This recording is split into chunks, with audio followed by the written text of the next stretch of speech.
예, 자, 목소리 잘 들리시면 네, 1번 찍어주세요.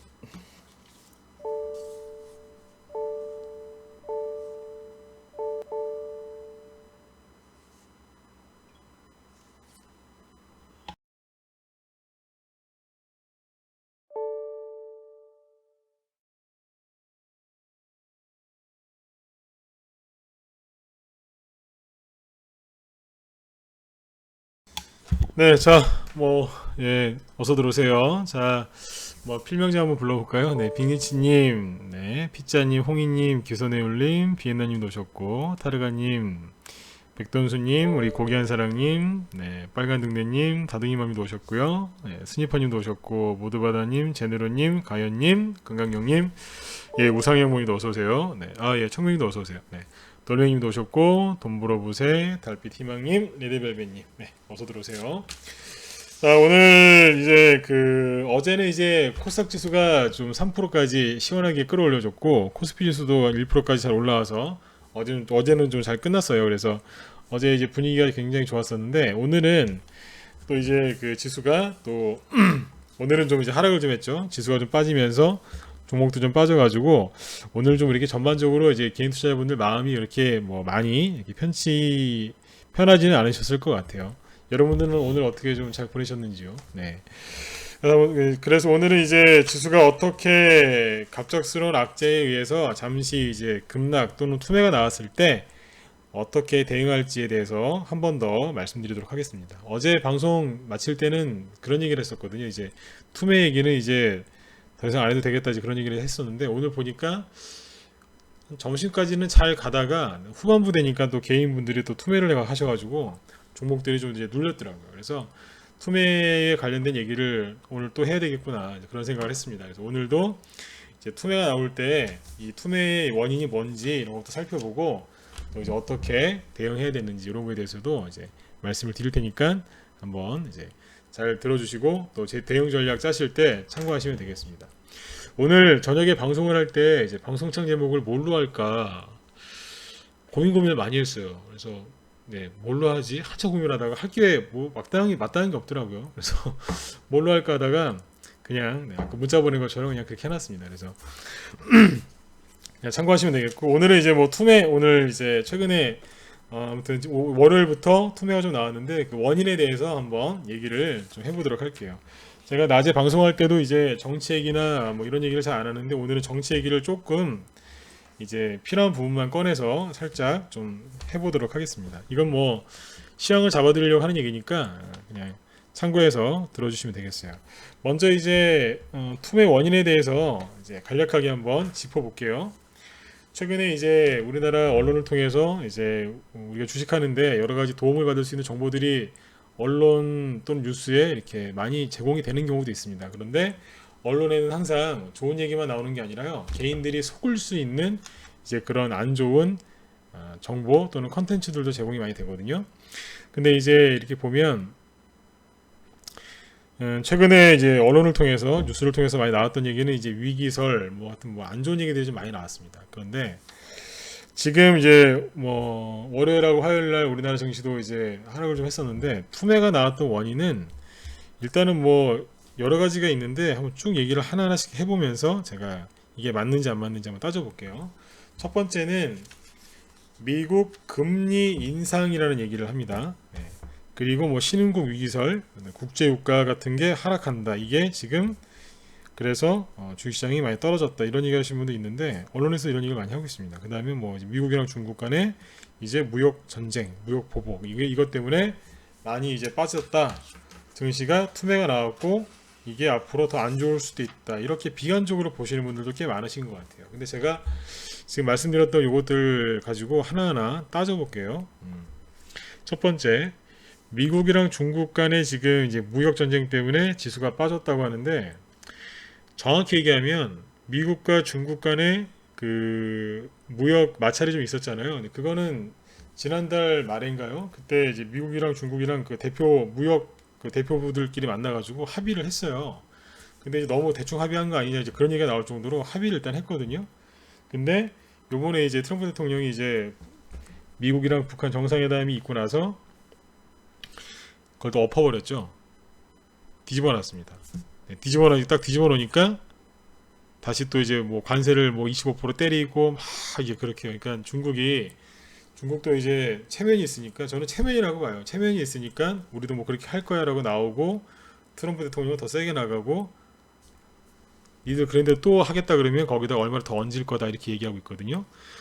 우리나라 언론에서는 제가 늘 강조드리지만 중국을 굉장히 큰 나라로 이렇게 되게 포장을 잘 해놓고 있는 것 같은데, 저는 중국에 대한 시각이 좀 다릅니다. 저는 대학교 때부터 중국에 좀 관심이 있어갖고 나름대로 공부도 조금 했었는데, 물론 여기 저보다 더 이제 공부 많이 하신 분들 계실 수 있어요. 근데 주식과 관련된 것만 짧게 이렇게 얘기를 해보면, 미국이랑 중국이랑 무역 전쟁이라고 얘기를 하는데 제가 보기엔 무역 전쟁이 아니고요, 일방적으로 중국이 당할 거라고 보고 있습니다. 왜 그러냐면 지금 이제 뒤에서 얘기를 하겠지만, 이 얘기는 좀 뒤에서 할게요. 이게 제일 중요한 얘기니까 좀 뒤에서 하겠습니다. 그 금리 인상 얘기를 하시는데요. 금리 인상 때문에 주식시장이 빠졌다 그러는데, 지금 금리 인상은 이미 예고돼 있어서요. 1년에 몇 번씩 올리겠다, 이제 그런 것들 얘기가 나와서 예고된 대로 이제 그 한 단계 한 단계 올리는 거기 때문에 미국 금리 인상이 전 세계 증시에 충격을 준 거는 저는 없다고 봅니다. 대신에 미국이 금리를 올릴 때마다 이제 신흥국들의 이제 투자됐던 달러나 이런 것들이 이제 회수될 수 있으니까, 이제 그것 때문에 이제 좀 주식시장이 이제 꿀렁일 수는 있어요. 근데 이미 예고돼 있었던 거기 때문에 크게 뭐 이게 금리 인상이 악재라고 할 수는 없습니다. 그리고 뭐 신흥국 위기설이 나오거든요. 브라질, 뭐 터키, 베트남, 여러 나라를 가지고 위기설을 얘기하는데, 잘 보세요. 브라질 얘기 많이 하거든요. 근데 브라질은 제가 지난번에 한번 얘기했는데, 미국이 금리를 올린다거나 그러면 브라질이나 이쪽 남미 나라들은 항상 달러가 부족해요. 부정부패가 심한 나라인데, 좀 부정부패가 심하면은 그 나라 좀 믿을 게 못 되거든요. 이제 그래서 그 좀 항상 달러가 부족한 나라가 브라질이에요. 그래서 금리나 아니면 원화, 저 달러 강세나 약세 이런 걸 약간만 이제 바꾸면 브라질에서 난리가 납니다. 항상 브라질이 항상 이제 얘기가 나오는데, 브라질이 위기다라고 얘기를 하거든요. 근데 여기 해외 증시 한번 보세요. 그냥 이게 뉴스만 보시면은 진짜 무슨 큰 위기인 것 같아요 지금. 근데 하나하나 따져볼게요. 브라질이 자꾸 위기라고 하는데 브라질 증시를 한번 보시겠습니다.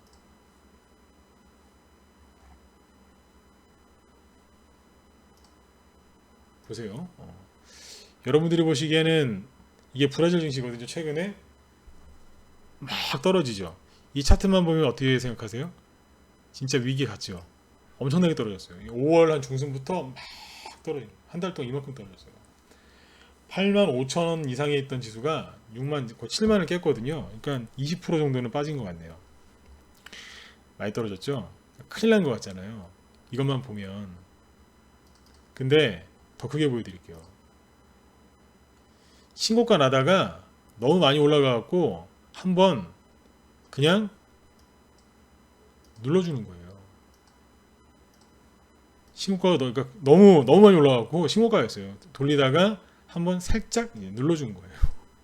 맞잖아요. 이게 신고가 나고 그냥 눌림목이라고 보시면 돼요. 그냥 단순하게, 아주 단순하게 얘기 드릴게요. 신고가 나고 눌림목이거든요. 그러면 아까 여기 말고 베트남 보실까요? 베트남도 막 위기설 얘기 나오죠. 이 베트남입니다. 여기도 보면 4월, 여기 4월 달부터 뭐 가상화폐 무슨 뭐 그런 얘기부터 시작해가지고 막 빠졌었어요. 그러다 이제 5월 달에 반등이 좀 세게 나왔죠. 5월 말에. 지금은 살짝 또 눌러놨고요. 여기도 보면 엄청나게 많이 빠진 것 같잖아요. 1200에 있던 게 900 초반까지 빠졌으니까 20% 여기도 가까이 빠진 것 같거든요. 되게 많이 빠진 것 같아요. 지수가 20% 가까이 빠지면 종목들은 이제 폭락을 좀 했겠죠. 그런데 크게 보면 어때요? 엄청나게 올라왔기 때문에 그만큼 누른 거예요. 그러니까 신고가 내고 조정이거든요. 다른 나라 안 가는데 너무 혼자 달린 거죠. 그래서 이제 너무 이제 과열되다 보니까, 사람으로 따지면 이제 말로 할까요? 이제 말로 비유하면 너무 흥분하니까 좀 이렇게, 너무 흥분하면 사고 치잖아요. 그래서 약간 이제 이렇게 두드리는 거죠. 진정을 시키는 과정이죠. 너무 과열됐으니까요. 그리고 아까 이제 하나 더 보시면 터키 보면 막 금리가 막 그렇잖아요. 금리를 막 갑자기 올리고 막, 거기도 이제 요즘에 정신 없는데, 여기 이건 터키, 이거 화폐고, 터키 여기 보세요. 여기도 보면 엄청나게 빠졌잖아요. 여기는 실제로 통화 위기가 올 정도로 지금 뭔가가 좀 심각하긴 합니다. 근데 다 보시면 앞에 엄청나게 가고 있었어요. 너무 많이 가서 눌러놓는 거예요. 이 얘기는 안 해요. 앞에 올라간 건 얘기 안 하고 그냥 떨어지니까 막 엄청나게 큰일 난 것처럼 얘기를 많이 하거든요. 실제로 이렇게 올리면 터키는 화폐가 터키 리라라고 하는데 우리나라 따지면 원이죠. 미국으로 하면 달러. 이제 화폐 이름인데 화폐 가치가 당연히 급등을 하죠. 그러니까 지수도 하락을 했고요. 그러니까 일부러 그렇다고 보시면 돼요. 이상하게 지금 미국이랑 적대적인 나라들이요. 미국이랑 평상시에 이렇게 관계가 안 좋은 나라들 있잖아요. 그 나라들이 지금 다 그래요. 베네수엘라, 러시아, 중국, 터키도 요즘에 미국이랑 잘 안 맞거든요. 네. 미국이 이스라엘이랑 좀 이렇게 대적하는 나라들이랑은 좀 이렇게 좀 이제 결을 좀 달리하는 게 있는데 아무튼 미국이랑 안 친한 나라들 그런 나라들이 증시가 별로 안 좋습니다. 그러니까 지금 언론에서는 앞에 올라간 건 얘기 안 해요. 브라질도 마찬가지예요. 그건 얘기 안 합니다. 그리고 요것만 놓고 지금 자꾸 위기라고 그러는데 일시적으로 이렇게 올랐으니까 이 나라는 이제 뭐 이제 좀 문제가 좀 있는 거겠지만 그래도 전반적으로 다시 증시를 보시면 엄청나게 올라갔다가 살짝 누르는 거예요. 그렇게 보시면 돼요. 인도나 이런 나라 보면 미국이랑 지금 같이 같은 편에 있거든요. 중국을 견제하니까 인도 같은 경우에는 이제 미국이랑 좀 뭔가 같이 해요 요즘에. 그러니까 지수 보세요. 안 내려와요. 미국이랑 친함이 이렇게 돼요 요즘에. 그 다음에 호주가 저기 중국이랑 등 돌리고 미국이랑 친하잖아요 요즘에. 호주 증시 보세요. 보죠? 네. 신고가 났어요. 네. 다른 각도에서 보실 필요가 있어요. 미국이랑 친하면 이래요. 네. 네. 우리나라는 지금 좀 여러분들이 뭐 잘 아시겠죠, 그죠? 네. 우리나라는 이제 말 안 하기, 우리나라 얘기는 이제 안 하고 싶은데 네. 안 할 거예요, 진짜. 네. 우리나라는 뭐 여러분들이 알아서 판단하시면 되겠습니다. 그래도 우리나라가 그 총재 치고 그런 거 치고는 증시가 그래도 굉장히 세요. 네. 그나마 그래도 네. 정권이 그렇게 바뀌었는데도 불구하고 그런 것 치고는 그래 증시가 굉장히 센 겁니다. 네. 그 정도로까지만 얘기할게요. 우리나라 얘기는 별로 하고 싶은 마음이 없습니다. 네. 아무튼 지금 전 세계 증시가 이렇게 가고 있어요. 미국이랑 친하면 가깝게 지내면 이렇게 됩니다. 뭐 미국의 프랑스 보면 마크롱 대통령도 그렇게 나쁘지 않잖아요. 보면 미국이랑 친하면 이렇다니까요. 여기도 괜찮잖아요, 그죠? 지수가 신고가 내려고 별로 떨어진 거 없어요. 괜찮아요. 관계가 원만해요. 근데 미국이랑 말을 안 듣거나 좀 이렇게 사이가 안 좋으면 러시아 쪽도 보시면 러시아도 막 푸틴이 되게 이렇게 센 척하잖아요. 근데 러시아 증시 보면 여기 언제요? 4월달에 여기 한 대 맞은 거 보세요. 누가 보면 진짜 3차 세계대전 난 줄 알겠어요. 지금도 헤매고 있잖아요. 러시아는 지금 이제 옛날에 한번 당했었거든요. 오바마 때 한번 당했던 적이 있어요. 그래서 유가 한번 후려치면서 옛날에 유가를 한번 2014년도에 한번 후려쳤었거든요. 그러니까 그때 한번 저기 하고 나서 요즘에는 이제 좀 덜한데 아무튼 요번에 러시아도 한번 쳤었어요. 이렇게. 그러니까 미국이랑 이제 같이 하느냐 안 하냐가 지금 전 세계 증시를 봐도 여기 나타납니다. 트럼프 대통령이 얘기를 확고하게 했어요. 이거는 네. 어디 유엔에서 연설할 때도 그런 얘기를 했던 걸로 제가 기억하는데 미국이랑 같이 가면 뭐 미국이랑 미국한테 뭐 돈을 많이 받고도 지원을 받고도 뭐 따르게 반대하는 나라들은 자기들도 가만 안 있겠다 그랬거든요. 근데 실제로 지금 보면 그렇게 갑니다. 중국이 지금 보시면 지수 보세요. 1월 달까지는 어쨌든 점진적으로 올리면서 신고가 쪽으로 가고 있었는데 확 꺾여버리잖아요. 지금도 이게 떨어졌고요. 그러니까 이거 치고는 우리나라 증시는 굉장히 괜찮은 거예요. 우리나라 증시를 잠깐 보시면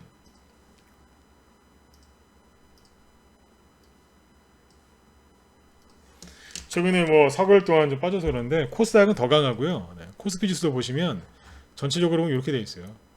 네. 신고가는 아직 아닌데 그래도 신고가 내기 직전에 있었어요. 앞으로 또 신고가 날 거고요. 네. 요거는 참고하시면 되겠습니다. 네. 이렇게 해놨는데 이제 하나 더 보실 게 뭐냐면 이제 미국 저기 유가겠죠. 국제유가가 지금 막 급락한다고 막 뭐 오펙에서 증산한다 막 난리가 난 것처럼 뉴스가 나오는데 실제로 국제유가를 한번 보시면 이거는 이제 서부 텍사스유거든요. 72달러에서 여기가 한 65달러 정도니까 대충 계산하시면 한 10%밖에 안 떨어졌어요. 그리고 52주 신고가 내놓고 살짝 눌린 거예요. 근데 뭐 신흥국들이 위기가 오고 전 세계가 뭐 경기 침체가 될 것처럼 얘기합니다. 아니에요. 신고가 내놓고 10%밖에 조정 안 받았다니까요. 브렌트유를 보시면 여기도 그래요. 정말로 그 경제 위기가 오고 신흥국이 위기가 오면 국제유가가 이렇게 떨어지겠죠. 이거 브렌트유거든요. 네. 근데 보면 80 찍고 여기가 72인가 그래요. 현재 74고요. 그러니까 10%도 안 돼요, 지금은. 이 정도만 빠지면 얼마나 이게 아름다운 조정이겠어요. 이건 아무것도 아니거든요. 네. 지금 조정받은 게 국제유가도 별로 없어요. 근데 언론을 보면 뭐 막 오펙에서 막 기름을 그냥 무슨 진짜 엄청나게 뽑아내는 것처럼 그렇게 얘기를 합니다. 근데 국제유가는 사실 별로 빠진 게 없습니다. 맨날 WTI만 보시는데 브렌트 같은 거 보시면 거의 빠진 거 없어요. 차트도 점잖죠. 네.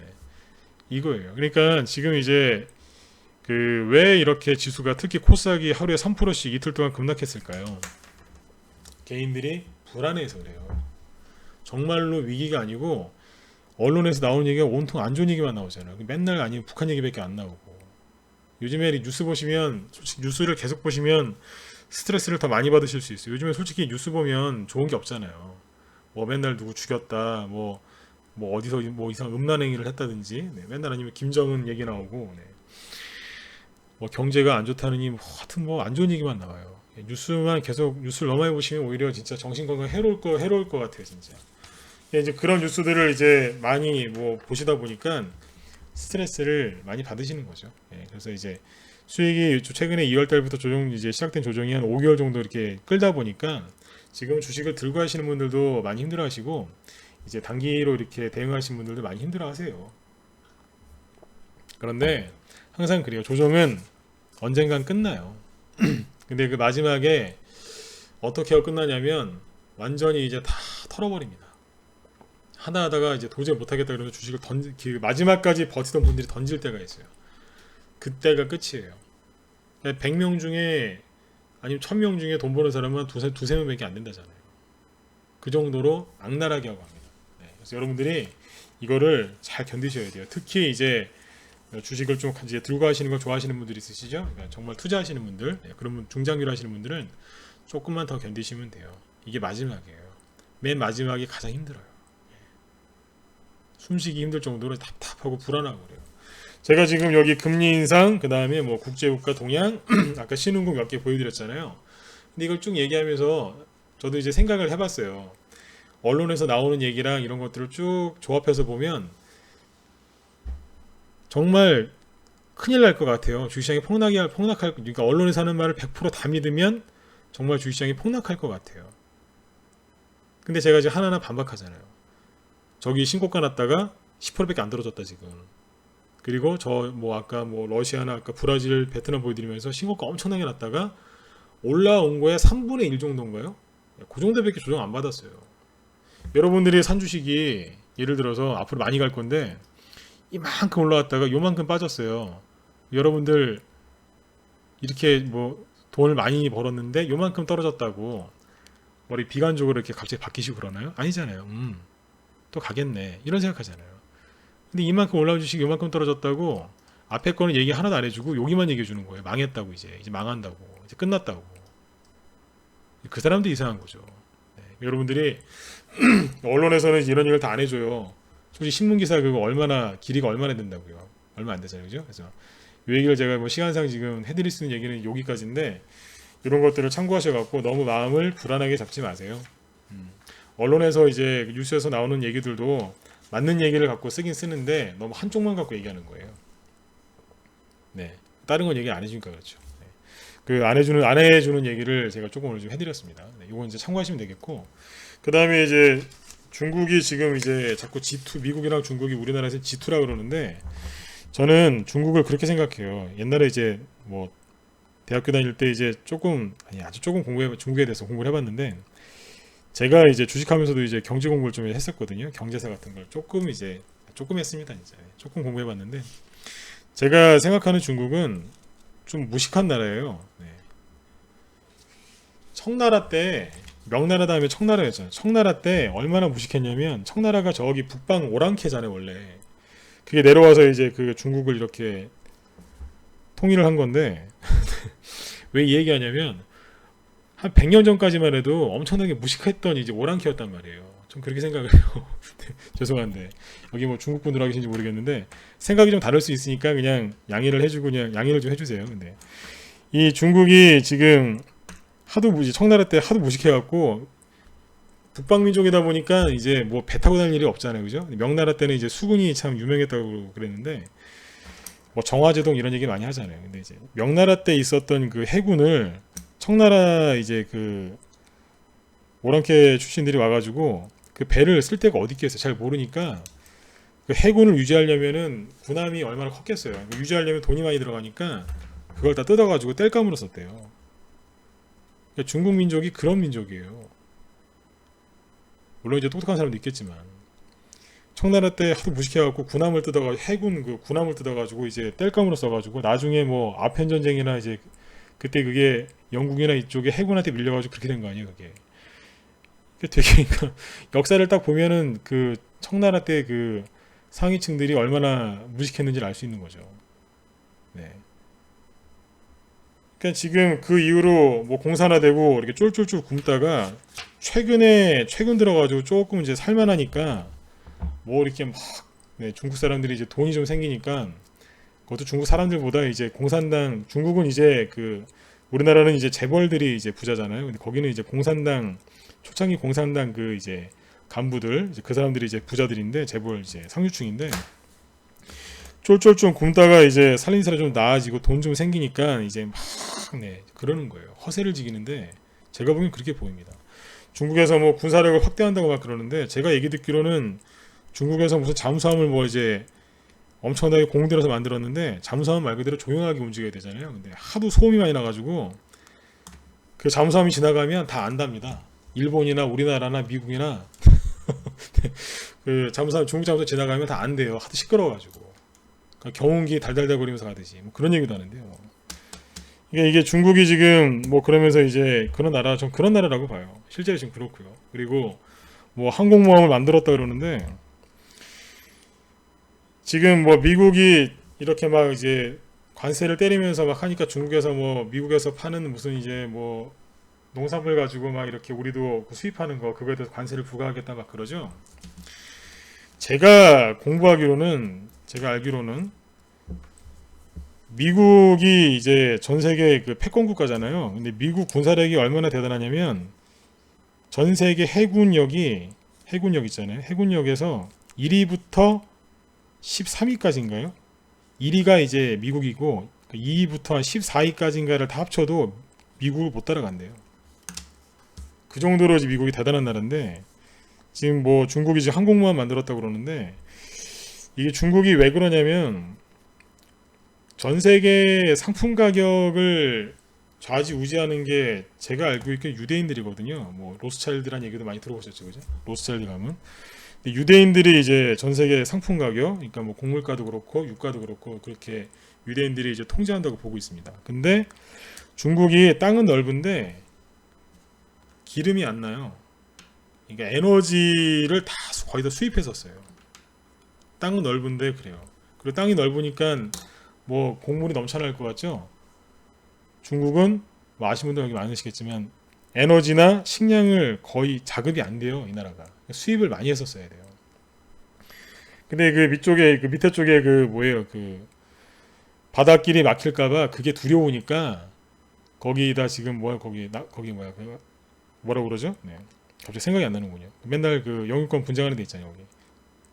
거기다가 지금 그러고 있죠. 그러니까 그게 거 막힐까봐 불안하니까 항공모함 만들어 놓은 거예요. 왜? 유조선이 왔다 갔다 하게끔 하려고요. 아예 남사군도 왔습니다. 네. 아유, 네, 감사합니다. 네. 그냥 그거 자기네들 기름 수송하는 거 하려고 항공모함 만든 거거든요. 뭐 패권국가로 가려고 그런 게 아니라 우리나라에서는 자꾸 기사를 그렇게 쓰더라고요. 네. 중국 욕하는 기사를 본 적이 없어요. 최근에 몇 년째 그래요 지금. 그러려고 만든 거고, 그러니까 중국이 군사대국이 아니에요. 그러려고 지금 항공모함 만들었는데 난 그 항공모함 나 기능도 난 못 믿겠어요 진짜. 그리고 아무튼 중국이 곡물이건 에너지건 이게 수입해서 갖다 쓰거든요. 근데 미국이 가만히 보고 있다가 미국이 유가를 확 들어올려 버리면 중국은 전 세계 공장이라고 불리잖아요. 그러니까 뭘 만들어서 갖다가 파는데 그러니까 비싼 제품을 사는 게 아니라 싸구려 제품을 만들어서 팔거든요. 근데 국제유가가 좀 올라서 생산 원가가 오른다든지 아니면 솔직히 환율도 유대인들이 그거 장악하고 있는데 유대인들이 곡물가, 에너지, 원자재 가격이죠. 그런 것들이랑 환율을 갖고 놀거든요. 그거 살짝만 건드리면 중국은 그냥 아무것도 아니에요. 뭐 중국이 이건 어디까지 제 생각인데 중국이 미국에서 수입하는 곡물가 관세를 때린다고요? 미국이 곡물가를 올려버리면 어떡할 건데요? 확 올려버리면 미국이 곡물이 남아 돌아가지고요 곡물가 조정한다고 남는 그 뭐 밀이나 이런 거 있잖아요. 이렇게 미국에 생산되는 거 바다에다가 갖다 버린다는 얘기가 많아요. 그 얘기 들어보셨어요? 네. 생산량이 너무 많아서 그걸 다 풀면은 풍년이긴 한데 곡물가 제대로 못 받으니까 갖다 버린대 바다에다가. 그런 얘기를 많이 합니다 실제로. 그래서 조절한다고 그러거든요. 그리고 제가 옛날에 이제 대학교 때 그 어떤 교수님한테 들었는데 미국이 이렇게 왜 영화 보면 왜 무기 판매하는 사람들이 굉장히 무서운 존재라고 이제 알고 있잖아요. 근데 그 사람들만큼이나 이제 무서운 존재가 그 곡물 있잖아요. 그 농산물 거래하는 미국 농무성에 있는 그래서 그 사람들이 되게 무서운 존재라고 그러네요. 네. 그런 얘기를 한번 들었던 적이 있어요. 그 대학교 교수님한테. 네.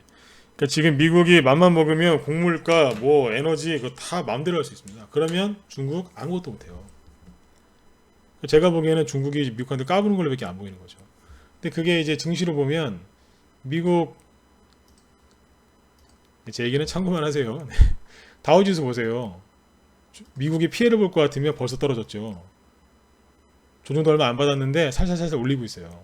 나스닥은 이미 신고가가 나서 가고 있고요. 왜냐하면 중국의 그 기술 쪽을 이제 보복을 해버리니까 여기 말 그대로 기술주 중심의 나스닥은 신고가 나버리는 거예요. 대통령을 미국은 참 잘 만난 것 같아요. 네, 트럼프 대통령 싫어하시는 분도 계실지 모르겠는데 개인적으로는 참 미국 사람들은 잘 만난 것 같아요. 자기네 나라 이거를 확실하게 자기가 말한 대로 그대로 하고 있거든요. 근데 중국 증시 보세요. 그러니까 여기 입으로만 그러는 거예요. 입으로만 보복하겠다 그러는데 이 꼴을 보세요 지금. 너덜너덜 하잖아요. 조만간 네, 끝날 거라고 봐요. 네. 어느 한쪽이 이제 미안해, 내가 잘못했어, 이제 이렇게 사과하고 나오겠죠.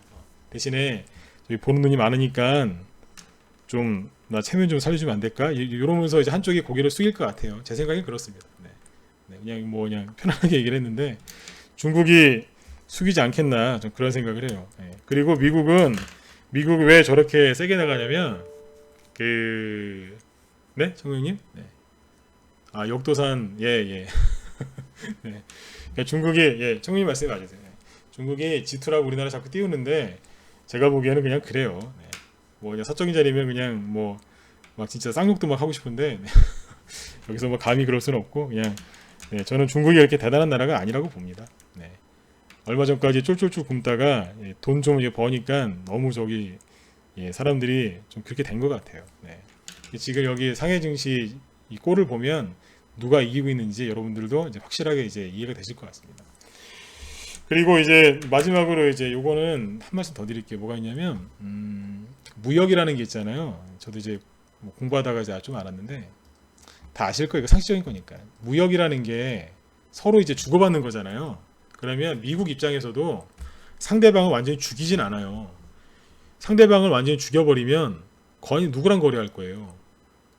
맞잖아요. 그러니까 거래 상대방이 죽어버리면 안 돼요. 너무 충격을 많이 받으면 거래를 해야 되는데 상대방 나라가 망하거나 아니면 갑자기 무슨 진짜 외환위기 오고 막 그래버리면 망해버리면 어떻게 거래를 해요. 안 되잖아요. 그죠? 그러니까 어느 정도까지만 이렇게 살짝 눌러놓는 거예요. 트럼프 대통령이 그쪽에는 정말 잘하는 것 같아요. 네.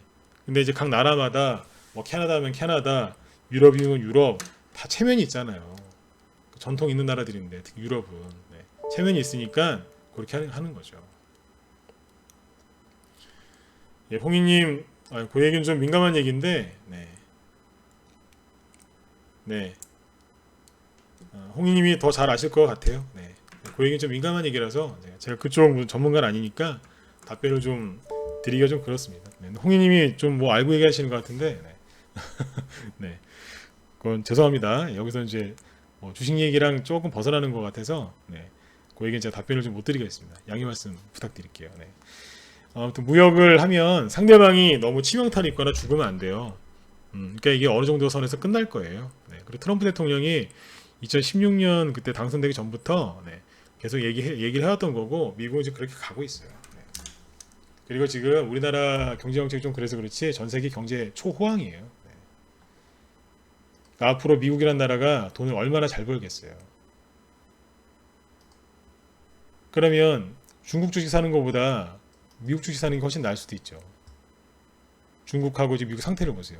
그러면 내가 해외 투자에 관심이 있다? 그러면 미국보다 미국이 훨씬 좋은 거죠. 그렇게 해도 머리를 또 이렇게 쓸 수 있죠. 네. 여러분들도 이런 생각도 하셨으면 좋겠어요. 네. 그래 아무튼 지금 투매가 좀 나오고 있는데 뭐 여러 가지 뭐 이렇게 사항을 더 얘기할 수 있죠. 시간상 여기까지만 얘기해 드릴게요. 그래서 제가 오늘 여기 시황에서 이제 전 세계 이제 이런 얘기를 좀 해드렸는데 저도 뭐 최근에 이런 얘기를 잘 안 하다가 처음으로 꺼낸 것 같아요. 네, 네. 결론인즉슨 요약을 좀 해드리면 지금 주식시장에 투매가 나왔는데 미국이랑 중국이랑 합의를 간단하게 봤었는데 그걸 미국에서 엎어버렸어요. 근데 미국에서 엎기 전에 중국에서 어떤 행동을 했겠죠. 네. 그러니까 트럼프 대통령이 어쭈 그러면서 뭘 확 엎어버린 것 같아요. 중국에서 뭔가를 했을 거예요. 네. 그러니까 뭘 꼬투리를 잡혔으니까 잘못을 했으니까 미국 쪽에서 엎었겠죠. 그게 언론에 보도가 안 되고 있지만 네. 우리나라 언론에는 네. 그래서 지금 이제 이것 때문에 뭐 금리 인상, 뭐 신흥국 위기설, 뭐 국제유가, 원자재가 하락 이런 것들을 대면서 개인 투자자분들이 불안해서 지금 투매가 많이 나오고 있는데 특히 전 세계에서 우리나라 코스닥이 굉장히 투매가 이번에 심했던 것 같아요. 다른 거에 비해서. 근데 전 세계 증시는 그렇게 안 빠졌습니다. 그리고 미국이랑 친한 나라들은 신고가 나고 있는 나라들도 있고 잘 가고 있어요. 네. 국제유가 같은 게 정말로 많이 빠진다면요. 아까 호주 같은 나라들은 그렇게 신고가 못 나요. 왜냐하면 호주는 원자재 같은 걸로 수출해서 먹고 사는 나라인데 국제유가가 계속 떨어진다고요? 그럼 원자재가 다 떨어진다는 얘기인데 호주 같은 나라가 어떻게 올라가요? 못 가는 거예요. 호주가 올라간다는 얘기는 원자재 가격이 상승한다는 얘기예요. 그럼 원자재로 이제 벌어서 그 원자재로 수출을 많이 해서 이제 사는 나라가 어디냐면 캐나다, 브라질이거든요. 그럼 브라질이 저렇게 떨어지다가 계속 떨어질까요? 아니에요. 저기도 틀고서 다시 올라오는 거예요. 지금 당장의 하락만 보고서 모든 걸 판단하지 말란 얘기예요. 네. 그리고 중국이 그렇게 대단한 나라가 아니란 얘기예요. 근데 우리나라가 좀 이제 그런 걸 잘 헤쳐나가야죠. 자꾸 중국 쪽에 그러니까 우리나라가 미국 쪽으로 붙어야 되는 건데 자꾸 중국 쪽으로 붙으면 안 되는 거예요. 이게 이런 얘기는 아무튼 번외니까 네. 빼고 여기까지 시황은 잡아드리도록 하겠습니다. 그래서 지금 이제 주식시장이 참 이제 힘들어서 많이 이제 뭐 이렇게 개인들이 힘들어하시는데 이게 참 그런 게 있어요. 지금 굉장히 힘드시죠? 힘드신 분들 많으실 거예요. 그런데 지금은 너무 힘들어서 죽을 것 같아요. 마치 정말 죽을 것 같은데 또 이게 한두 달 지나가지고요. 지수가 또 이렇게 신고가 나잖아요. 코스피 지수가 여기 와 있으니까 이것도 안 갈 것 같고 막 그렇잖아요. 근데 또 여기에서 이렇게 쫙 해서 한두 달 뒤에 신고가 나면요. 언제 그랬냐는 또 싱글벙글 웃으세요. 다 잊어버리시더라고요. 네. 진짜 그래. 신기한 게 막 급락할 때는 막 어떡하지 그러시다가 신고가 나잖아요. 한두 달 뒤면 여기 기억도 못 하세요. 제가 이거를 전문가면서 제가 테스트를 해봤습니다. 왜냐면 예를 들어서 지수가 이렇게 제가 2015년도 얘기를 많이 해드렸잖아요. 코스닥을 볼까요? 네. 2015년도 얘기를 많이 했었는데 최근에 여기랑 비슷해요 지금. 근데 여기 이렇게 급등했을 때 있잖아요. 급등하고 나서 제가 여기 물어봤어요. 여기 그때 왜 급락했는 줄 아세요? 기억 하나도 못해요. 거의 못해요. 예를 들어 여기 급락했을 때 있잖아요. 물어봐요. 기억 못해요. 한두 달 뒤에 여쭤보면 거의 기억 못합니다. 6개월 뒤에 물어보면 아예 기억 못하시고요. 왜 떨어졌었지? 이런다니까요. 지나가면 조금 지나면 다 추억이세요. 그러니까 지금 여기 급락해서 여러분들 마음이 참 힘드신 건 알겠는데 이것 또한 금방 끝나요. 네, 지나 보면 다 추억이고 그렇더라고요. 네, 그래서 여러분들 이 힘든 시기를 잘 이겨내셨으면 좋겠어요. 네, 그리고 이럴 때는 이제 그 어제 제가 저희 방에서 대북주를 공략을 조금 했다 그랬는데 이럴 때는 이제 방법이 이 툼에 나오는 이 단기 급락장을 견디는 방법은 딱 두 가지가 있습니다. 크게 보면 두 가지예요. 세부적으로는 여러 가지겠지만 첫 번째 그냥 버틴다. 그냥 눈 딱 감고 그냥 버티는 거예요. 네. 그게 첫 번째입니다. 손절하는 거는 넣지도 마세요. 네. 단기 급락인데 손절하는 건 옳지 않습니다. 네. 그냥 이럴 때는 그냥 버틴다. 두 번째는 뭐가 있을까요? 테마성이 조금 있는 종목들을 가지고 너무 부담되지 않는 돈을 집어넣어서 들어가서 수익을 조금씩 보는 겁니다. 네. 그러니까 저희는 이제 두 번째 방법을 선택해서 하고 있어요. 그러니까 기존 종목들은 이제 버티는 거죠. 왜냐하면 이렇게 투매가 심하게 나오면 지금 투매가 심하게 나왔어요. 이럴 때는 현금도 많이 없으시고 또 시장도 어수선하기 때문에 들고 가는 사람들도 마찬가지고 힘들고 단타 치시는 분들도 지금 많이 힘든 장이에요. 예, 청년님 말씀처럼 예 맞습니다. 우리 방회원들은 해외 주식도 그렇죠. 네, 하시는 이제 하고 계세요. 네, 네, 맞아 일부지만 네, 글을 잘 쳐주셨네요. 청년님 우리 선생님이 잘 쳐주셨는데 예 진짜 큰 시장이 다가오고 있어요. 빠르게 준비하셔가지고 이 황금 찬스를 네, 잡으시라고 이렇게 글을 써주셨는데 이 기회를 잡으셔야 됩니다. 지금 이 아무튼 들고 하시는 분들 단타 치시는 분들 참 힘든 시간인데 이럴 때는 그냥 보유 종목들 대부분 투매 때문에 좀 눌려 있으실 거예요. 이럴 때는 어떻게 할 수가 없거든요. 현금도 없고 종목들은 다 눌려 있고 눌려 있다는 게 가지고 있다가 바로 손실이 좀 나신 것도 있겠지만 수익 나다가 눌려가지고 또 팔기 애매모호한 것들도 있으실 거란 말이죠. 네. 나중에 여기서 여러분들 참 그 얘기를 하나 해드릴게요. 돈이 좀 필요하시잖아요. 돈이 좀 필요한 게 아니라 여기서 투매가 나오면 투매가 나오고 막 떨어지면 수익 난 것도 있고 손실인 것도 있잖아요. 여기서 개인들이 뭘 하시냐면 꼭 수익 난 거 파세요. 손실 난 거는 좀 그러니까 수익 난 거 파시거든요. 근데 그걸 하셔야 돼요. 조정이 끝나잖아요. 조정이 끝나면 누가 먼저 가게요? 누가 먼저 갈 것 같아요? 뭐 좀 다를 수는 있는데 조정이 끝났어요. 예. 누가 먼저 가장 세게 날아갈까요? 확률상 예, 수익 나고 있는 게 바로 치고 날 가능성이 높아요. 예, 그러니까 투매 나온다고 해서 또 수익 난 것도 홀랑 잘라먹고 그러시면 안 돼요. 아셨죠? 예, 요것도 신경 쓰셔야 돼요. 예. 뭐 아이고 빨리 수익 난 거 챙겨야지 그러시는데 나중에 보면 개가 또 강하게 올라가는 경우들이 많이 있습니다. 그래서 이런 것들도 조심을 많이 하셔야 돼요. 네. 그래서 우리 청명님 말씀처럼 이 폭락의 기회를 잡으셔야 돼요. 그리고 또 이럴 때는 테마성 종목을 아무튼 약간 이제 하시면 너무 부담되지 않는 돈을 현금도 많이 없기 때문에 너무 부담되지 않는 돈을 가지고 이제 테마성 재료를 갖고 있는 종목들을 공략하시면 됩니다. 뭐가 좋을까요? 지금 테마 잘 나가는 게 하나밖에 더 있나요? 요즘에 바이오도 눌리고 뭐 이것저것 이제 다 눌렸죠. 정부에서 하도 이제 북한에 너무 꽂혀 있어갖고 북한 관련주만 가는데 지금 대북주 가지고 지금 저희 방에서는 이게 테마성이 있는 게 요거밖에 없어요. 지금은 다른 거는 별로 안 나와요. 연속적으로 나올 수 있는 이거라서 대북주 갖고서 이제 매매를 좀 했는데 저희 방은 이제 단타 위주라는 방이 아니라 이제 중장기라는 방이다 보니까 기존 종목들을 이제 올라오는 것들은 수익 실현을 하고 있어요. 그런데 이제 약간의 돈을 가지고 저는 회원들한테 몰빵하라는 얘기 안 해요. 제가 아무리 자신 있어도 몰빵하거나 뭐 비중 갖다 실으세요 그런 얘기 함부로 안 합니다. 네. 항상 분산 투자를 하는데 지수가 보니까 어째 좀 바로 뚫고 나가지 못할 것 같다는 그런 느낌이 들었겠죠. 6월 달쯤 이제 돼서 좀 버벅거리고 있었거든요. 그래서 회원들 요청도 있고 그러셔가지고 대북주를 좀 추천을 했었어요. 이거를 많은 돈을 갖고 저희 방에서 한 게 아니란 얘기예요. 네. 하지만 일단 시작했습니다. 어제 7개 수익 났다 그랬죠? 오늘 하나 더 추가해서 8개 수익 났어요. 퍼스텍인데 잘 보세요. 대북주를 제가 저번에 이렇게 전문가 이렇게 수익률표나 회원들 매매일지를 보신 분들이 다 똑같이 하는 소리가 종목이 너무 많은 것 같다 그런 얘기를 하세요. 근데 종목이 한꺼번에 추해 나가는 게 아니라 순차적으로 나가거든요. 퍼스텍이 이게 뭐냐면 북한 군사회담 관련주로 추천한 거예요. 보시면 북한 관련해서 뭐 농업 관련주, 아까 오늘은 뭐 수산 관련주도 급등했던데, 농업, 뭐 농업에서도 비료, 농기계 있고, 뭐 철도, 뭐 도로, 조림, 뭐 원자력 발전소 해체, 송전, 개성공단, 뭐 아직 되게 많은 유의 테마가 있었어요. 네. 네, 그 중에서 하나하나씩 했습니다. 딱 거기서 딱 하나씩만 골라서 했어요. 여러 개를 막 한꺼번에 우르 추천한 게 아니라 가스 아니면 가스관 뭐 한두 개 이렇게 했는데, 퍼스텍이 이게 군사회담 관련주인데 여기에서 사가지고 수익이 금방 났죠. 바로 한 50% 나왔습니다. 태형물산이 6월 1일날 같이 나온 거예요. 요것도 수익이 많이 났어요. 30% 넘게 났는데, 요거는 뭐냐, 북한 아스팔트. 나중에 이제 그것도 되는데 비료도 돼서 그걸로 또 올라갔어요. 수익이 많이 났고, 제일제강이 요거 샀는데, 요거는 뭐냐면 북한 6월 8일날, 6월 4일날 요거는 북한 SOC 도로입니다.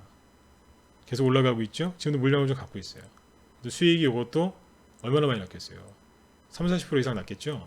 그 다음에 원풍, 요건 하루만 딱 하고 끝냈어요. 그날 사서 아침에 사고 그날 저기 다 팔고 끝났는데, 요거는 북한 공항, 요건 6월 8일날 추천했습니다.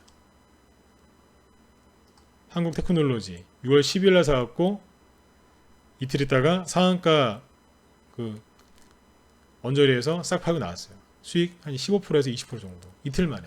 네. 괜찮죠? 네. 문배철강 가스관으로 이번 주 월요일날 지수가 3% 급락하는 날도 상한가 갔어요. 사가지고 그 다음날부터 열심히 수익 실현을 해서 지금은 오늘 투매 나오기 전에 싹 정리했습니다. 수익이 이것도 50% 전환났어요. 상한가를 먹고 들어갔으니까요. 네. 최소한 40에서 50% 네, 수익 났고, 세중 이건 뭐냐면 북한 여행 관련주입니다. 이런 게 있는지 모르시는 분들 아마 많았을 거예요. 여기서 샀어요. 6월 19일날 화요일날 바로 급등 나왔고, 어제 첫날 15% 급등, 어제는 22% 급등, 오늘도 8% 급등. 신났어요. 지수랑 거꾸로 가는 애입니다. 북한 여행 관련주. 이거 아무도 몰라요. 이거. 이런 후발주자들 갖고 수익을 냈고, 어제 제가 장문 마감할 때 그 얘기했었죠. 우리 조림주 사놨는데 조림주들이 시간에서 좀 올라서 내일 급등할 거라고. 네. 국일제지. 요거 어제 샀어요. 오늘 20% 급등. 이런 거 갖고 수익 냈어요. 끝날 때 16% 급등했거든요. 16%로 마감했거든요. 우리 회원들 오늘 이걸로 괜찮은 수익이 좀 났었겠죠. 그죠? 네. 이게 뭐냐면 이거는 북한 조림 관련주예요. 아까 퍼스텍은 북한 군사회담 6월 1일 태양물산, 이것도 아까 북한 뭐 아스팔트, 제일제강, 북한 도로, 원풍 6월 8일, 북한 공항, 한국테크놀로지, 북한 핵 관련주, 문배철강 가스관, 이건 6월 18일. 이런 식으로 세중은 어제, 국일제주는 국일제주 어제, 세중 엊그제, 문배철강 3일 전. 그러니까 거기에서 종목을 딱딱딱딱 하나씩만 뽑아왔어요. 네. 이렇게 할 수 있어요. 네. 저희 방 들어오시면 이렇게 할 수 있어요. 거래가 없는 자리에서 매수 맥주면서 잡아드리잖아요. 그리고 오늘 국일제주는 급등 나오기 전에 우리 회원들한테 차트 설명까지 다 해드렸어요. 우리 회원분들 맞죠, 그죠? 네. 차트 설명까지 다 해드렸어요. 이게 어떤 눌림목인지 상세하게 설명드렸어요. 네. 그러고 나서 이제 좀 이따 급등 나오고 막 그랬는데, 저희 방 들어오시면 수익도 편안하게 나실 수 있고 공부도 많이 하실 수 있어요. 저희 방에서는 손절 같은 건 안 하기 때문에 편안하게 수익 내실 수 있습니다. 이게 이런 데서 사가지고 막 이렇게 고생하다가 수익 낸 게 아니에요. 어제 샀어요. 네. 저 밑에 갔다 오는 거 다 보고 확인 다 한 다음에 샀어요. 매수 맥점에서. 북한 조림. 북한 조림 관련주 중에 그 여러분들 대북주 제가 그 전에도 얘기했지만 대북주자를 앞에 많이 가는 거 보지 마시고 후발주자 공략하라고 얘기 많이 했었죠. 많이 이제 말씀을 드렸었는데 보세요. 앞에서는 이건산업 같은 게 조림 관련주를 많이 갔었어요. 이건 뭐 사지도 못하게 막 점으로 가고 막 그랬어요. 조림 관련주들이 초반에 그랬었어요. 근데 지금 보세요. 지금 어때요? 처음에 많이 갔죠. 지금은 아침에 시가만 띄었지 장대 음봉으로 끝났어요. 이게 조림 관련주 중에 앞에선 대장주였거든요. 그러면 이게 또 가야죠. 안 가죠? 오히려 장대목 나왔다니까. 시가만 띄우고. 오늘 이거 대장주니까 이거 들어가신 분들 얼마나 마음고생했겠어요. 뭐가 가요? 딴 게 가는 거예요. 국일제시. 후발주자예요. 혼자 조용히 올라가더군요. 네. 지금 종목을 대북주들이 분명히 테마가 아직도 살아있기 때문에 수익을 낼 수가 있습니다. 그러니까 지금은 조정 이제 약간 단기 조정이 들어왔기 때문에 수익을 내고 싶으신 분들은 이런 종목들을 이제 너무 큰 돈 말고 약간의 돈을 가지고 이렇게 하시면 돼요. 예, 그래서 수익을 내시면서 조정이 끝날 때를 기다리시면 돼요. 그리고 조정이 끝날 때 막연하게 기다리나요? 지금 이제 좋은 씨를 뿌려놓을 때죠. 농부가 뭐 이제 봄이 오고 한 5월 달쯤 돼가지고 그때 씨 뿌리는 게 아니에요. 여러분들 농사 이제 나이 좀 많으신 분들은 이제 연세 있으신 분들은 아시겠지만 모내기를 한 5월 달 중순쯤에 하잖아요. 네, 근데 5월 달에 가서 씨를 뿌리는 게 아니에요. 네, 3월 달쯤인가요? 3월 뭐 4월쯤 돼가지고 미리 다 씨 뿌려놓고요, 다 해요. 여러분들 이렇게 텃밭 가꾸시는 분들 아시겠지만 고추 같은 것도 5월 달에 보통 심거든요. 중부지방에서는 5월 달에 많이 심는데 5월 달에 고추 씨를 땅에다 심는 게 아니에요. 한겨울에 1, 2월 달에 저기 추운데 밖에서 못하니까 따뜻한 온실에서 고추 씨를 파종해 가지고요 미리 키워요. 그 추울 때. 그리고 봄이 오면 그 모종을 사다가 심는 거예요. 추울 때 엄동설한 2월 달 얼마나 추워요. 그때 씨를 농부는 파종합니다. 왜요? 봄이 올 때 갖다가 심으려고요. 그리고 언제 심는지 아세요? 아, 오늘 날 좋으니까 막 날이 이제 낮에 따뜻하다고 무조건 가서 심는 게 아니에요. 밤에 서리가 내릴 수 있기 때문에 예, 실제로 4월 달에 일찍 심으면은 가끔씩 추워가지고 서리 맞으면 그거 죽거든요. 그래서 4월 말이나 그때쯤 돼서 이제 심습니다. 제가 그쪽에 좀 관심 있어갖고 좀 압니다. 네. 네. 그런 걸 키우는 걸 좀 좋아해요. 개인적으로 좀 아는데 4월 한 말쯤에 많이 심거든요. 섣불리 안 심는 거예요. 딱 때가 될 때까지 기다려서 그거를 심습니다. 땅에다가. 그러면 거기에서 이제 꽃도 피고 열매도 맺히죠. 주식도 똑같은 것 같아요. 예, 성급하게 들어가면 서리 맞는 거예요. 된서리 맞고 고생하다가 올라오는 것도 있지만 어쨌든 지금 그 농부의 마음처럼 네, 씨도 일찍 뿌려놓는 것도 좋아요. 근데 나중에 그 잘 자란 모종을 진짜 좋은 날 때를 기다렸다 심어야 되죠. 국일제지나 최근에 여기 대북주 갖고 조금 이제 우리 방에서 수익을 좀 이렇게 냈는데 최소 20%에서 한 50%까지 수익이 났어요. 종목이 한꺼번에 추천나간 게 아니라 순차적으로 나갔어요. 이제 요거 말고도 10%는 게 또 있거든요. 그것들 이제 순차적으로 이제 올라오겠죠. 한 3일 만에 상한가 나온 것도 있고 하루 만에 20% 수익 내고 끝낸 것도 많아요. 여러분들 들어오시면 여러분들이 뭐 단타를 좋아하시건 중장기를 하고 싶으시건 다 이런 걸로 하실 수 있습니다. 이런 종목들이 중기로 추천나간 종목들이 이렇게 수익이 빨리 났어요. 그리고 손절 거 없고 네. 그냥 간단해요. 매수하세요 문자 한번 나갔고요. 매도할 때 문자 한두 번 나가고 그렇게 해서 수익을 편하게 받습니다. 저희 방에 신규원분들이건 뭐 기존에 저랑 오래 하신 분들이건 다 똑같이 편안하게 이렇게 수익을 내셨어요. 그래서 힘든 장이지만 이런 쪽에 수익을 좀 내고 있습니다. 여러분들도 들어오시면 이런 수익들이 이제 바로바로 날 수 있으니까 힘들 때 들어오셔가지고 같이 좀 잘 하셨으면 좋겠어요. 여기 오늘 청룡님께서 정말 좋은 글을 정말 네, 많이 써주셨는데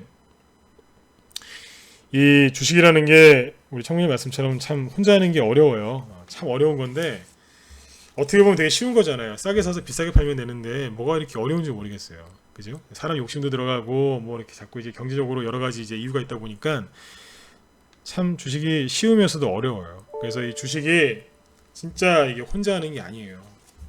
저희 방에도 제가 주식 경력 18년인데 저보다 많으신 뭐 20년, 25년, 27년, 30년 옛날에 저기 컴퓨터 없이 주식 객장에서 칠판 갖다 놓고 이렇게 이제 막 그리던 그때 뭐 대학생들 알바로 막 와서 막 이제 차트도 막 손으로 이제 그려주고 막 그랬다 그러는데 그때부터 주식하시는 분들이 저희 방에 회원으로 많이 들어와 계세요.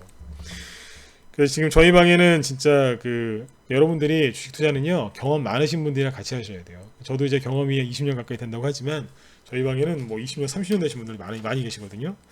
저희 방 회원분들 평균 연령대가 40대도 많으신데 40대, 50대도 40대, 50대가 되게 많으세요. 60대 어르신들도 꽤 계시고요. 예. 남자분들도 그렇고 여자분들도 그러세요. 예. 어르신들도 많고 중년이세요. 다 중년이 50대 전후시기 때문에 그만큼 방 분위기가 가볍지가 않고요. 뭔가 딱 들어오시면 아시겠지만 뭔가 편안합니다. 예. 다 점잖으신 분들이라서 나이대가 있으시니까 분위기가 점잖으시더라고요. 그렇다고 뭐 이렇게 이게 뭐 이렇게 꽁한 분위기가 아니고요. 굉장히 회원분들이 소통도 잘하시고 그러세요. 예. 여러분들이 저희 방으로 들어오셔서 여기 여러분 수익 내시려면 주식을 잘 하시려면 환경이 굉장히 중요하거든요. 근데 저희 방 이렇게 이제 연세 나이가 있으신 분들이 많으셔가지고 방 분위기가 굉장히 점잖고 좋습니다. 그래서 들어오시면 종목도 전 자신 있어요. 예, 종목도 정말 자신 있는데 분위기가 굉장히 좋습니다. 들어오신 분들은 이제 편안하게 수익 잘 내실 수 있을 거예요. 아무튼 그리고 아까 뭐 구일제재 얘기할 때 설명드렸지만 오늘 뭐 수익도 좀 났어요. 근데 공부도 많이 했어요. 앞으로 뭐 더 가르쳐 드릴 게 많겠죠. 그래서 들어오시면 공부도 많이 하시고 또 마지막으로 수익도 이제 많이 내시고요. 좋은 친구분들도 여기 우리 회원분들 많이 사귀실 수 있을 거예요. 네네. 그래서 여러분들 이 힘든 장에 혼자 하지 마시고 들어오세요. 힘들 때 전문가도 필요하고 또 같이 갈 수 있는 친구들도 필요하거든요. 네. 온라인으로 이제 방송을 하다 보니까 서로 얼굴도 못 뵙고 그렇지만 저희 방 회원분들이 들어오시면 다 따뜻하게 맞아주실 거예요.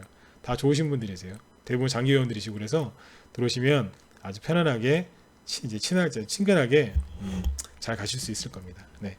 종목은 정말 자신 있습니다. 네. 우리 회원분들도 수익을 아주 많이 이제 더 내실 거예요. 네. 아까 제가 방송하느라고 청년님 글을 다 못 읽었는데 잠깐 읽어볼까요?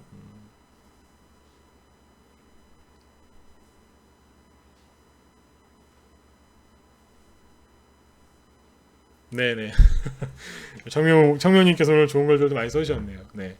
기회는 있을 때 잡으셔야 돼요. 그리고 아까 그 농부처럼 네, 남들이 이제 안 될 거야 막 그럴 때 그 암흑기에 추울 때 그때 씨를 잘 뿌려두시면 남들 막 강세장이 왔을 때 허둥지둥 될 때 여러분들은 아주 편안한 수익들을 많이 내실 겁니다. 네. 자, 아무튼 분명히 수익 낼 수 있는 곳이 있어요. 그러니까 지금 오셔서 저희 방에 들어오셔서 좋은 씨도 뿌리시면서 이런 대북주들로 수익을 차근차근 내시면 좋겠습니다. 네. 10시 벌써 10분이 넘었네요. 뭐 질문 있으세요? 네. 어떻게 오늘 평상시에 이제 국제정세 얘기를 잘 안 해드렸는데 제가 얘기해드린 게 좀 도움이 됐는지 모르겠습니다. 그래서 어디까지나 뭐 제가 공부했던 거 토대로 제가 생각했던 거 토대로 얘기한 거니까 저랑 약간 생각이 다르실 수도 있어요. 근데 여러분 도움되시라고 이제 모르시는 분들 이제 도움되시라고 이제 뭐 부족하지만 제 얘기를 좀 해드렸으니까 그죠? 네, 좀 참고하셔서 네, 좋은 쪽으로 이제 활용하셨으면 좋겠습니다. 네. 질문이 없으시면 여기 저한테 메일로 상담 뭐 원하시는 분들은 이쪽으로 메일 주소 남겨드릴 테니까 이쪽으로 보내주세요. 네. 메일 주소 올려드렸고 그리고 내일이 이제 금요일이네요. 금요일인데 금요일날 오늘 이제 잠깐만요. 지수는 뭐 내일 저녁에 9시 또 방송할 거니까 내일 또 뭐 잡아드리도록 하겠습니다. 네. 자, 아무튼 여러분들 힘들 많이 내세요. 힘내시고요. 아까 제가 말씀드린 거 기억하세요. 지금은 막 이렇게 죽을 것처럼 힘들어도요. 한두 달 지나서 신고가 나고 막 그러잖아요. 그러면 여러분들 언제 그랬는지 다 잊어버리세요. 그게 주식시장이더라고요. 네, 한두 달 지나면 또 다 잊어버리는 이제 그런 좋은 장이 올 겁니다. 대신에 좋은 장이 왔을 때 수익 많이 내시려면 좋은 종목들 교체하셔야 되니까 그런 것들을 준비를 많이 하셔야 돼요. 힘드신 분들은 저희 방으로 오세요. 네. 자, 여러분들 요즘에 좋은 노래가 하나 있어서 계속 틀어드리고 있는데 박종호 씨의 당신만은 못해요라는 노래 한 곡 틀어드릴 테니까 이 노래 듣고 편안하게 주무셨으면 좋겠습니다. 네. 우리 여기 청룡님이 글을 정말 많이 써주셨는데 네, 우리 방 어르신이세요. 네, 이 청룡님께서 해주신 말씀들을 잘 이제 가슴에 새기시고 편안히 주무셨으면 좋겠습니다.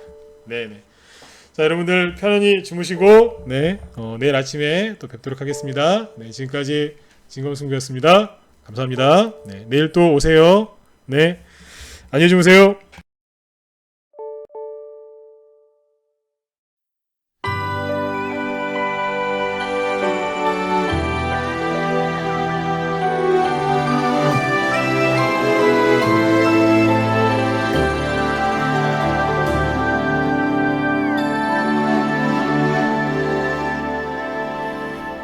좋은 곳에 살아도 좋은 것을 먹어도 당신의 맘 불편하면 행복이 아닌 거죠. 웃고 있는 모습이 행복한 것 같아도 마음속에 걱정은 참 많을 거예요. 사랑도 나무처럼 물을 줘야 하는데 가끔씩 난 당신께 슬픔만을 줬어요. 너를 사랑한다고 수없이 말을 해도 내가 내 맘 아닐 땐 화낼 때도 많았죠. 세상 사는 게 바빠 마음에 틈이 생겨 처음 했던 약속을 지키지 못하지만 이 세상에 무엇을 나에게 다 준대도 가만히 생각하니 당신만은 못해요. 사랑해, 난 널 사랑해. 사랑해, 난 널 사랑해.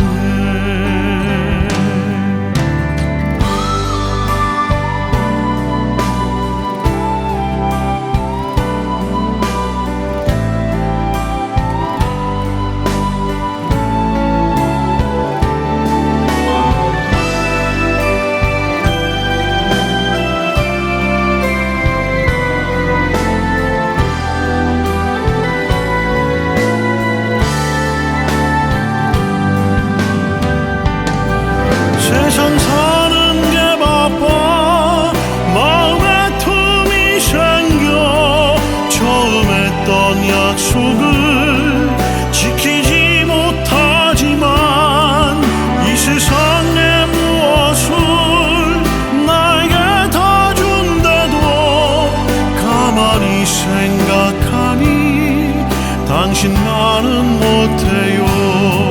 세상 사는 게 바빠 마음에 틈이 생겨 처음 했던 약속을 지키지 못하지만 이 세상에 무엇을 나에게 다 준대도 가만히 생각하니 당신만은 못해요. 사랑해, 난 널 사랑해. 사랑해, 난 널 사랑해. 사랑해, 난 널 사랑해.